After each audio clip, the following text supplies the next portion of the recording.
აი ეს დაყოვნება. ხო, შემთხვევით რა თქმა უნდა არ წერია.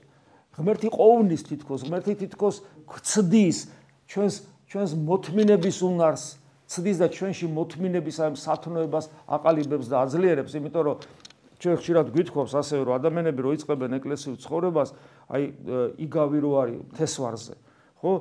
სხვადასხვა ადგილას რო ვარდება და სხვადასხვა გულს რო გამოსახავს. არიან ადამიანები, რომლებიც კი იწყნარებენ ღვთის სიტყვას, ანუ მადლს და სულიერ ცხოვრებას იწყებენ, მაგრამ დიდხანს ვერ ინარჩუნებენ. და უნდა შევინარჩუნოთ უკანასკნელ ამოსულთქვამდე.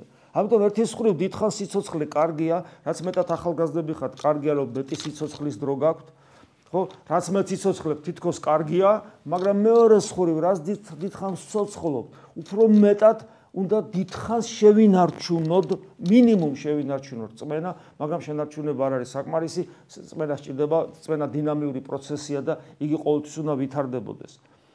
და ეს კიდევ ვიმეორებ, უკანასკნელ ამოსუნთქვამდე 100 წლის რომ იყო ვნებებისაგან დაფერფლილი და დაცლილი მთლიანად, მაშინაც უნდა ფრთხილად იყო, რომ იქაც შეიძლება გაცდუნოს ბოროტმა თუნდაც უიმედობით და სასწარკვეთილებით.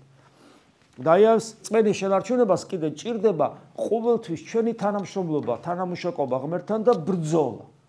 მეომრის სულისკვეთება ჭირდება, მოწამეობრივი სულისკვეთება ჭირდება ადამიანს. არ გამოდის უბრალოდ სხვანაირად, უბრალოდ მოშვებული, მოდუნებული ქრისტიანობა არ არსებობს.